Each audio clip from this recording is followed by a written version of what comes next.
Bonjour, bonjour chers frères et sœurs, bienvenue encore une fois ce matin, après le réveil, cette plateforme qui est, j'ose le croire, bénit encore nos vies, bénit un grand nombre de personnes.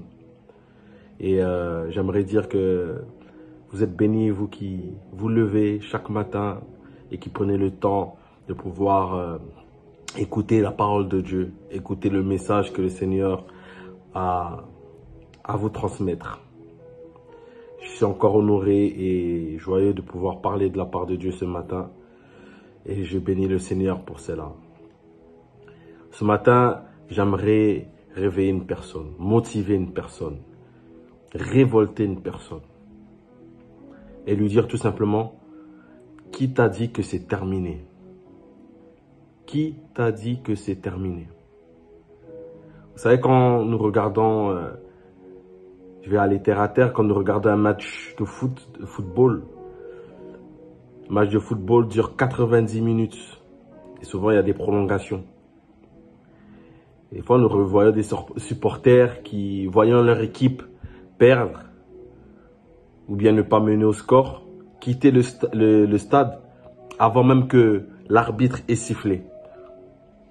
J'aimerais dire à une personne ce matin que tant que le Seigneur Jésus n'a pas encore sifflé dans ta vie, ce n'est pas encore terminé.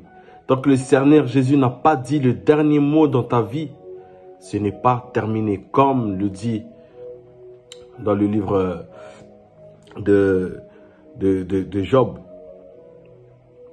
que mon Rédempteur est vivant et s'élèvera le dernier. Tant que l'arbitre n'a pas encore sifflé, tu ne peux pas dire que c'est terminé.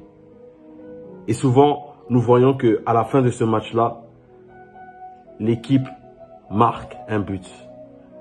Et les supporters qui étaient déjà partis n'ont pas pu voir la joie de leur équipe, n'ont pas pu voir leur équipe se démener jusqu'à la fin pour pouvoir marquer le but. Et j'aimerais te dire ce matin que ce n'est pas terminé. Tu es encore capable de marquer le but. Tu es encore capable de marquer le but qui peut te donner la victoire. Tu es encore capable de marquer le but qui peut te faire briller encore ce matin. Ne dis jamais que c'est terminé. Nous avons nombreux exemples dans la Bible, sans pouvoir les citer. Prenons par exemple Daniel qui a été jeté dans la fosse aux lions, mais qui n'a jamais été mangé par les lions. Il aurait pu se dire: c'est fini pour moi.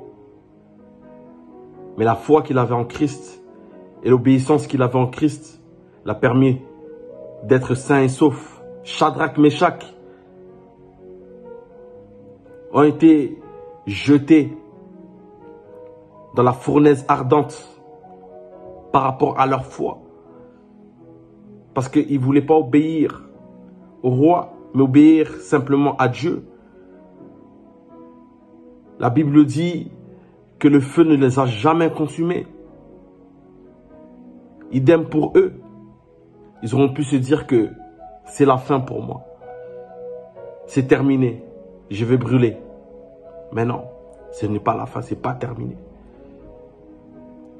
Toi qui attends un enfant, si tu me regardes ce matin et que tu te dis que j'ai tout fait, je suis passé par les médecins, j'ai tout fait.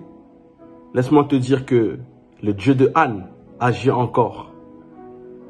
Anne a attendu longtemps pour avoir un enfant. Et le Seigneur l'a béni. Même si la promesse tarde, sache qu'elle arrivera. Alors ce matin, j'aimerais que tu puisses te réveiller, te révolter et te dire que non, ce n'est pas terminé. Ma vie ne se terminera pas comme ça. Tant que le Seigneur n'a pas encore agi dans ma vie, tant qu'il ne m'a pas encore fait briller, ça ne sera pas terminé. Et j'aimerais que tu puisses le proclamer ce matin. Voilà le message que j'ai pour vous ce matin.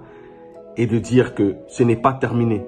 Même si tu vis l'échec aujourd'hui, sache que l'échec n'est pas une fin en soi.